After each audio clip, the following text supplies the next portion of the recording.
Έλα ρε παππούλη, έχεις τόσο χώρο. Βγαίνει και περνάγαμε. Εντάξει, Μέχρι το βάτο εδώ μπορούσε να έρθει. Εντάξει, θα μιλήσει στον κάτσο λίγο γέρο εδώ πέρα.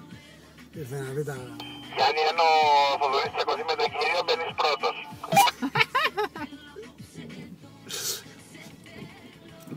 Γι' αυτό έκανα πίσω, για να πάρει ο Γιάννης. Μου καθαρίζει.